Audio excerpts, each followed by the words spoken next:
Dari beberapa kasus, saya terlibat membahas dengan para dokter yang menangani kasus ini, yang kemudian melakukan wawancara dengan pengidap penyakit HIV, dan itu anak muda. Apa yang menyebabkan kamu menjadi seperti ini? Itu pertanyaan sederhananya. Bahkan buah-buah draw, kenapa buang-buang diri? Jawabannya sederhana dan itu mengejutkan. Ayah tidak pernah menasihati saya. Ayah tidak pernah menasehati saya. Artinya apa? Kita sebagai orang tua tidak dekat dengan anak. Tapi saya yakin Bapak Ibu yang hadir di sini, para orang tua, para ayah, ini adalah orang-orang yang dekat dengan anak-anak kita.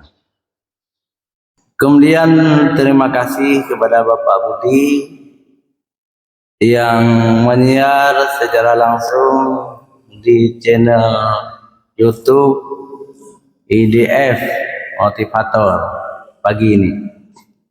Ini juga akan disebarkan ke mancanegara, ke Malaysia, Thailand, juga Singapura, Brunei. Alhamdulillah ceramah kita semakin mendunia. Terima kasih Bapak Budi.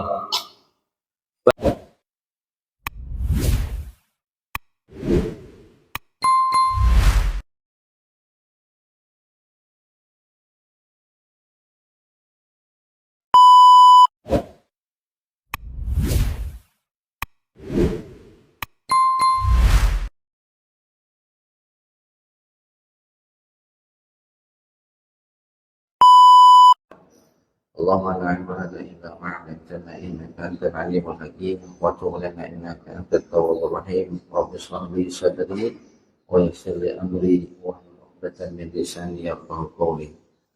Alhamdulillah, segala puji bagi Allah Subhanahu wa taala atas berbagai nikmat yang masih diberikan kepada kita semua.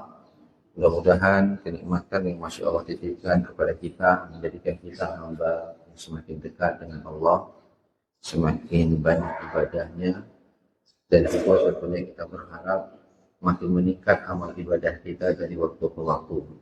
Dan kita berharap mudah-mudahan umur kita menjadi umur yang barokah, panjang umurnya, sehat kita semua, mudah kita melakukan amal ibadah. Kalau meninggal nanti, mudah-mudahan kita meninggal dalam husnul khatimah. Amin ya rabbal alamin. Salawat dan salam kita sajikan kepada junjungan kita, baginda Nabi besar Muhammad SAW. Bapak Ibu yang dimuliakan oleh Allah Subhanahu wa taala, pada subuh ini saya ingin mengangkat satu tema penting yang selama hampir 1 bulan ini saya sering berbicara tentang itu. Karena ada kegelisahan yang sangat mendalam melihat kondisi fenomena kehidupan masyarakat, khususnya di kalangan pemuda.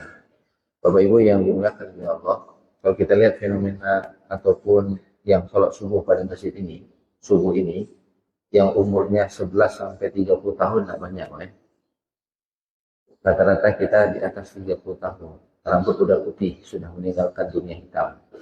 Karena kok putih ini? Ada beberapa anak-anak kita hadir di sini, tapi tidak terlalu banyak. Apa yang saya ingin gambarkan Bapak Ibu, saya melihat kasus HIV di Aceh terus meningkat dari waktu ke waktu. Dan yang sedihnya, HIV ini terkena pada rentang umur didominasi oleh usia 11 sampai 30 tahun. Anak-anak kita, mahasiswa, remaja. Salah satu penyebabnya adalah pergaulan bebas. Banyak yang kemudian terlibat dengan LGBT.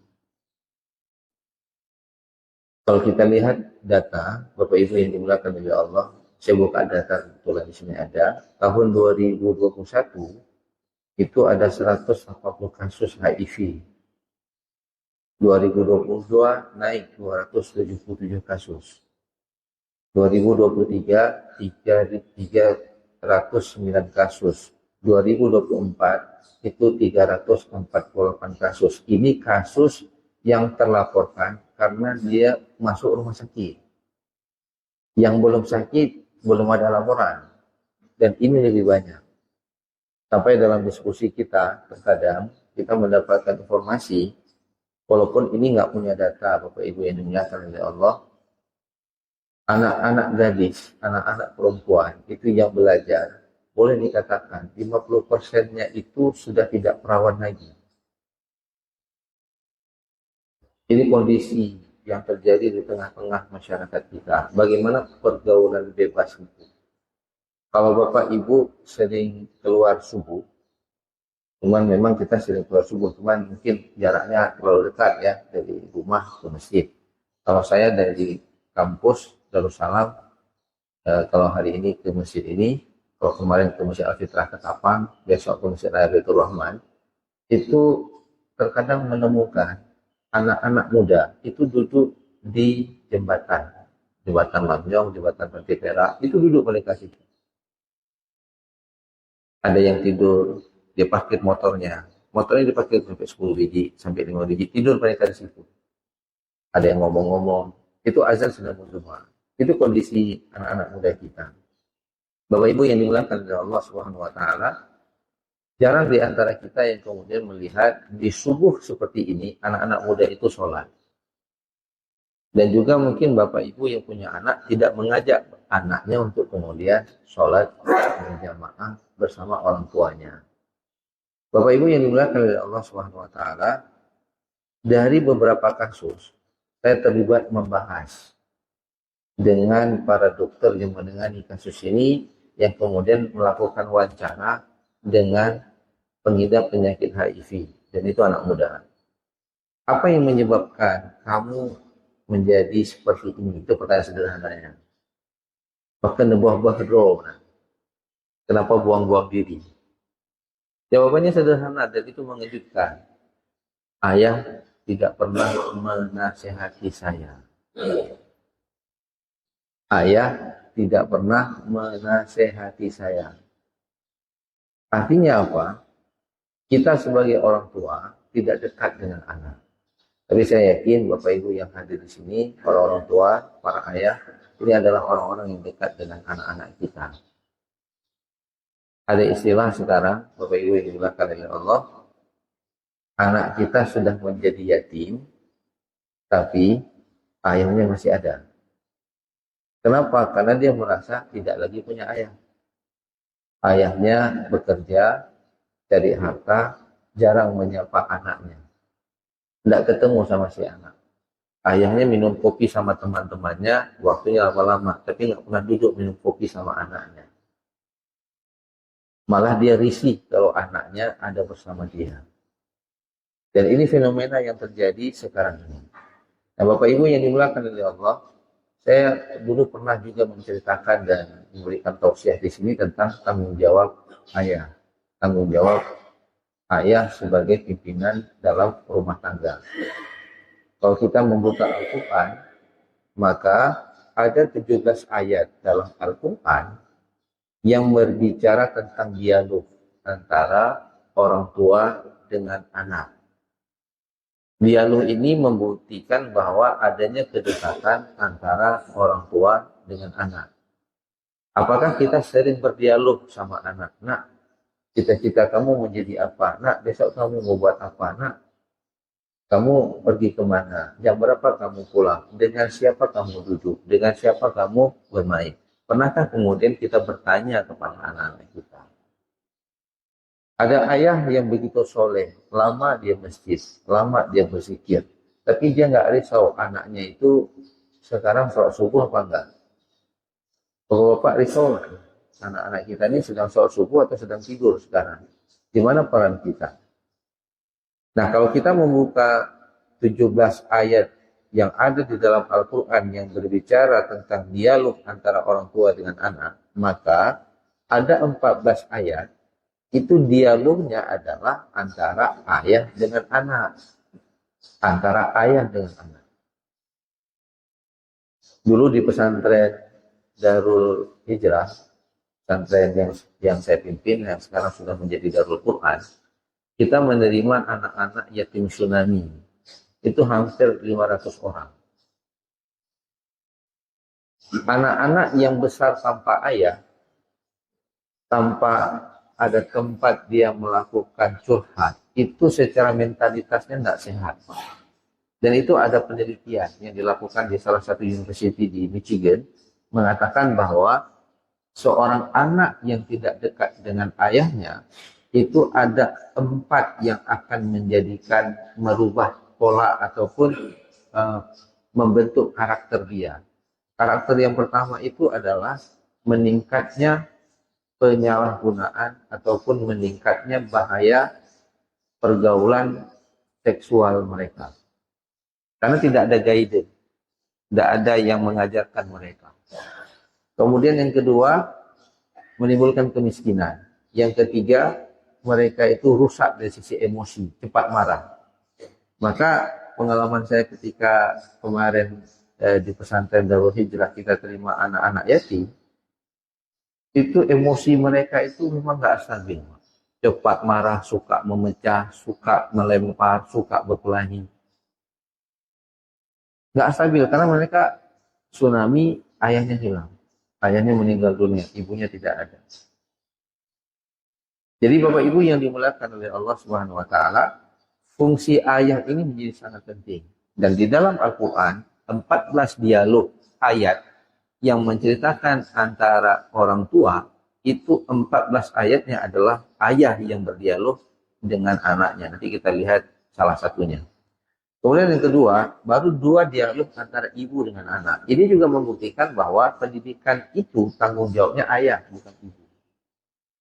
Jadi yang menyapa anak, yang mengingatkan anak, itu fungsi daripada ayah. Ayah itu harus hadir di tengah-tengah kehidupan anak-anak. Jadi ayah, kita semua yang hadir di sini, itu bukan mesin pencari uang.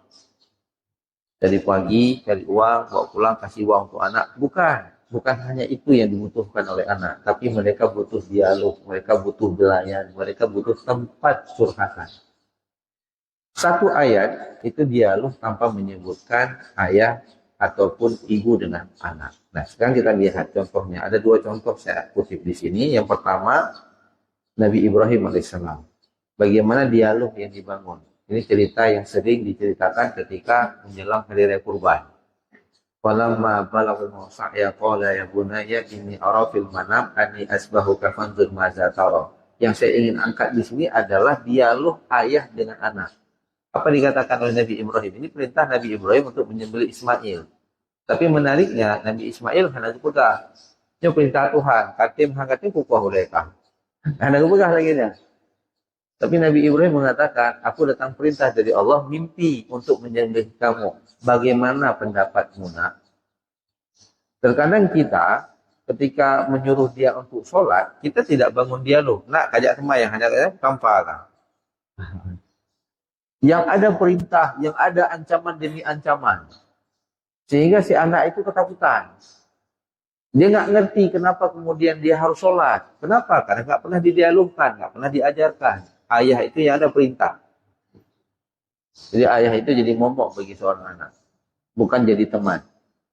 Tapi Nabi Ibrahim, beliau adalah seorang nabi, datang perintah dari Allah. Ini perintah dari Khalik. Bahwa dia akan menyembelih. Lalu kemudian dia bangun dialog. Ini arafil manam anni asbahu kafanzur madza tara. Wahai anakku, bagaimana pendapatmu?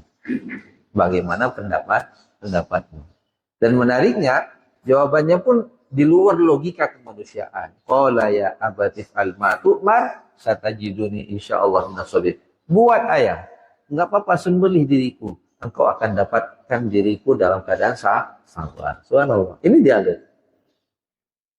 Jadi seberapa berat perintah yang Allah perintahkan kepada kita, maka tugas kita adalah mendialogkan dengan anak. Itu perintah Allah. Apalagi kemudian tentang kehidupan keseharian. Maka bangun dialog ayah dengan anak. Di ayat yang lain, ini lebih menekankan lagi untuk menunjukkan bagaimana fungsi peran ayah. Surah Al-Baqarah ayat 133. Am kuntum syuhada id hadara ya'qubal maut. Idh qala li bani ma ta'buduna min ba'di qalu na'budu ilahaka wa ilaha abaika Ibrahim wa Ismail wa Ishaq ilaha wahida wa nahnu lahu muslimun. Ketika Nabi Yakub itu berada di penghujung kematiannya, menjelang sakratul maut. Lalu dia mengumpulkan anak-anaknya. Lalu dia mengatakan, ma ta'buduna min ba'di. Wahai anakku, apa yang engkau sembah setelah aku meninggal? Pernahkah kita bayangkan anak kita itu akan tetap beribadah sebagaimana kita beribadah hari ini? Ini khusus bagi kita yang hadir di sini. Kira-kira anak kita sama nggak ibadahnya dengan kita? Kalau kita subuh berjamaah, anak kita subuh berjamaah atau dia tidur sekarang? Yang kita risaukan dengan anak-anak kita, nyonya meninggal itu warisan yang kita tinggal. Itu yang kita pikir. Rumah bukan apa? Iban ni, cita-cita ji, baik kerja ji. Ini yang kita pikir. Yang pandumla tabungan yang tak ubah, yang meninggal dunia, warisan. Tapi kita tidak pernah, warisan termahal itu adalah mendidik anak kita untuk menjadi orang yang soleh, yang kemudian ketika kita meninggal, anak kita itu hadir untuk mensalatkan kita menjadi imam. Pernah nggak kita bayangkan? Nyolong meninggal itu, anak lo yang jadi imam.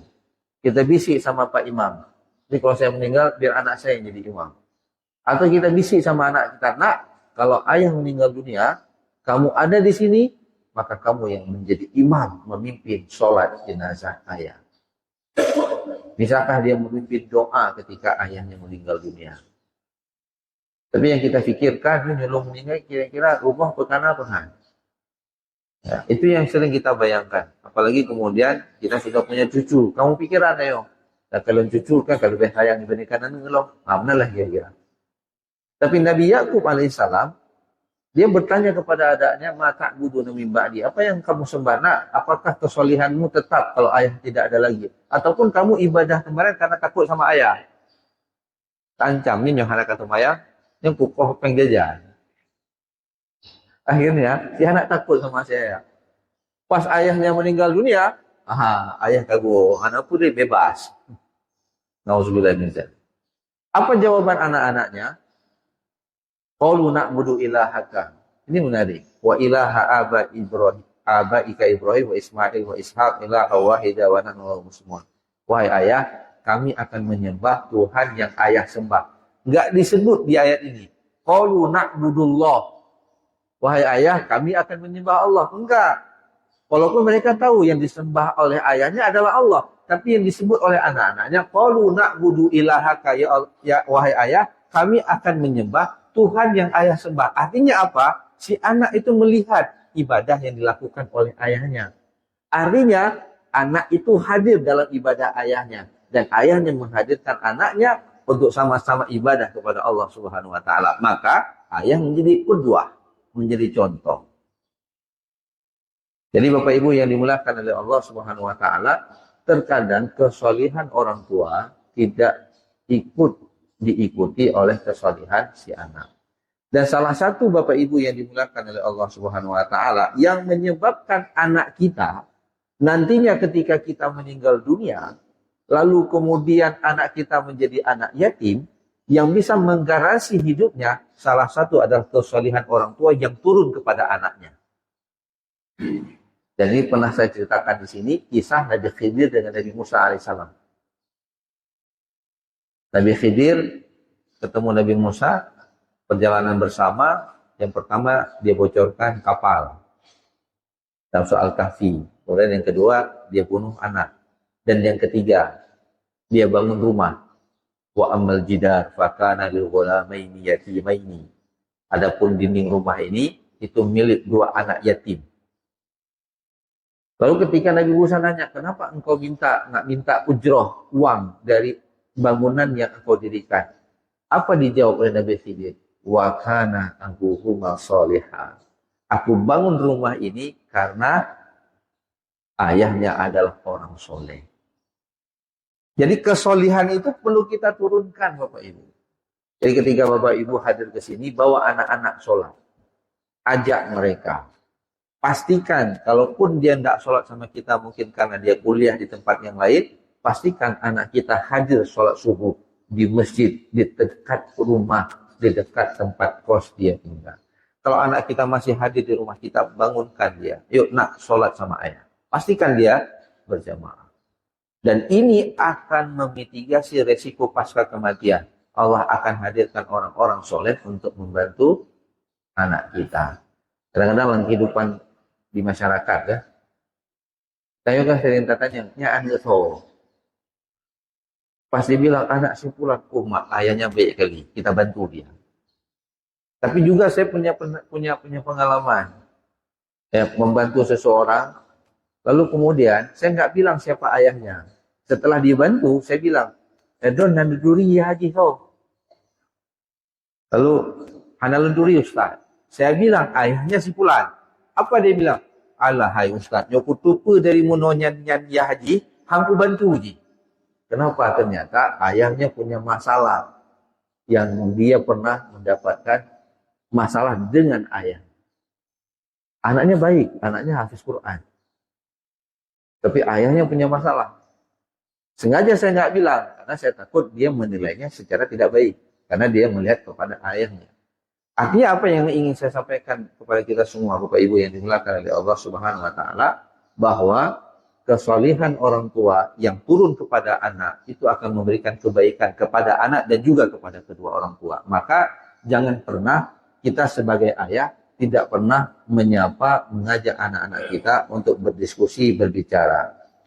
Jadi kesuksesan seorang ayah itu bukan mampu dia meninggalkan harta yang banyak untuk anak-anaknya, tapi kesuksesan seorang ayah adalah menurunkan keimanan, menurunkan kesolihan, membimbing anak-anaknya untuk menjadi orang yang lebih hebat dibandingkan ayahnya dalam beribadah kepada Allah Subhanahu wa Ta'ala. Jangan pernah kita salahkan anak kita tidak baik, tapi cobalah kita introspeksi diri kita, mungkin kita salah dalam mendidik anak-anak kita. Saya ingin tutup dengan sebuah kisah. Ada sebuah penggalan Bapak Ibu yang dimuliakan oleh Allah Subhanahu wa Ta'ala. Sekarang kan fenomenanya anak-anak SMP, anak-anak SMA itu ngantarnya ke pesantren, boarding school. Alasannya saya tanya sama orang tua, pekan Anda bersama pesantren? Alasannya sederhana, hai kamu uruh Pak di rumah. Masalah gadget, masalah HP, nggak sanggup Pak. Imundawa di rumah. Malam hanai IMN ikalah Instagram, ikalah HP, sampai pukul 11 pukul 12 malam. Hanai ya. Dia scroll, nggak tidur dia. Matanya rusak, ya kan? Kesehatannya terganggu karena habis waktu dia melihat itu. Dan orang yang ketika menjelang tidur itu melihat HP, nonton atau apapun, itu menyebabkan tidurnya tidak nyenyak. Kenapa? Karena cahaya HP itu menyerap kekuatan mata. Bapak Ibu yang dimuliakan oleh Allah Subhanahu wa Ta'ala, ya, ada sebuah psikolog mengatakan bahwa satu pendidikan dari ayah itu lebih berharga dari 100 orang guru. Dan saya punya pengalaman juga.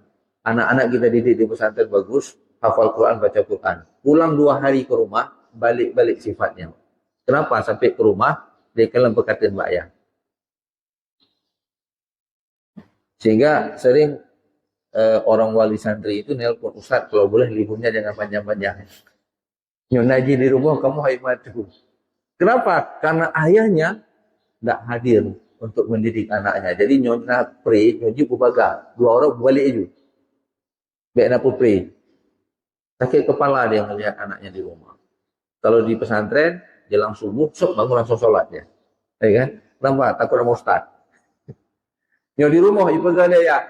Alah anak gue ya, itu ihlo. Hanya itu gak ada ya. Kaku. Hai tadi diilian. Benar lah ya. Putus asa. Padahal kemampuan ayah untuk mendidik anaknya itu tidak dekat. Nah, makanya Rasulullah SAW pernah mencium anak Hasan dan Husain. Di situ ada Aqra bin Habis. Lalu kemudian Aqra bin Habis mengatakan, ya Rasulullah, aku tidak pernah mencium dan memeluk anakku. Maka Rasulullah mengatakan, ma la yarham la yurham. Mereka yang tidak bisa menyayangi, maka dia tidak akan dicintai. Bapak Ibu yang dimuliakan oleh Allah, Aqra bin Habis ini pada masa Amirul Mukminin diangkat menjadi seorang pejabat yang mengurusi masalah kaum muslimin. Umar bin Khattab main kuda-kudaan sama anaknya. Nyok Umar, Amirul Mukminin main kuda-kudaan. Aqra bin Habis ini nanya, apakah engkau sering bermain dengan anak wahai Umar? Maka Umar mengatakan, bagaimana engkau memperlakukan anakmu? Maka Aqra bilang, kalau saya sedang duduk, saya sedang saya pulang dari kantor, atau saya pulang dari kerja, anakku sedang main, itu langsung berhenti mainnya. Karena ya, kalau dia lagi tidur, maka dia akan terbangun. Kalau saya marah, dia akan nangis. Maka Rasulullah Umar mengatakan, kalau engkau memperlakukan anakmu seperti itu, maka apa kata Umar bin Khattab? Kamu tidak layak untuk mengurusi kaum muslimin. Maka diberhentikanlah dia dari jabatan sebagai pejabat di pemerintahan Umar bin Khattab karena Aqra' bin Habis dengan anaknya saja dia tidak baik, bagaimana kemudian dia mengurusi kaum muslimin. Maka jemaah yang dimuliakan oleh Allah, dengan kondisi hari ini ada istilah di dalam ilmu psikolog itu fatherless. Fatherless itu adalah anak-anak kehilangan peran dari ayah. Dia sudah yatim, ayahnya masih hidup. Ayahnya lebih banyak waktunya dengan orang lain dibandingkan dengan anaknya. Kita punya waktu duduk sama kawan-kawan, kita nggak punya waktu duduk dengan anak. Kita ada waktu ngopi sama kawan-kawan, kita nggak punya waktu untuk ngopi dengan anak kita. Nah, Bapak Ibu yang dimuliakan oleh Allah, fenomena yang terjadi hari ini, yang kemudian saya gelisah karena beberapa yang terjadi itu berkaitan juga dengan anak-anak UIN Araniri, Pak. Kita dapat informasinya, bagaimana kondisi mereka. Maka anak-anak kampus, ya, sehingga kemudian saya dengan teman-teman menginisiasi untuk mengumpulkan anak-anak itu dan kita berikan konseling. Ketika kita konseling, itu yang kita dapat. Dia menyalahkan ayahnya. Dia tidak menyalahkan dosen. Dia tidak menyalahkan dulu di sekolah mana dia belajar. Tapi dia mengatakan, ayah itu nggak peduli dengan saya. Apa yang saya lakukan, dia biarin begitu saja. Bapak Ibu yang dimuliakan oleh Allah, anak itu aset bagi kita dunia dan akhirat. Mudah-mudahan kita yang hadir di sini bisa mengajak dan merangkul anak-anak kita. Kalau semua kita hadir, anak di rumah ada 1-2, ya sudah akhir balik dia, kita ajak untuk sholat, maka masjid ini akan lebih ramai. Setiap ayah membawa 1-2 anaknya. Apakah dia perempuan ataupun dia laki, maka akan makmur masjid kita dan dia akan lihat, oh beginilah kegiatan ayah saya. Nanti ketika kita meninggal, dia terobsesi. Kalau ayah dulu sering datang ke masjid ini, saya juga akan datang untuk ke masjid ini. Ada kerinduan. Ketika dia di masjid, dia teringat ayahnya. Ketika dia pulang ke rumah, dia teringat dengan ayahnya. Mudah-mudahan menjadi ayah yang dibanggakan oleh anak-anak kita. Bukan menjadi ayah yang ketika kita tanya, apakah kamu ingin jadi seperti ayah? Nah, apa? Tunggu rumah, sayang hat mak di rumah. Tiga itu, dua jangan terkena bu. Akhirnya ayah tidak menjadi model bagi dia. Mudah-mudahan kita semua menjadi ayah yang bertanggung jawab dunia dan akhirat. Assalamualaikum warahmatullahi wabarakatuh.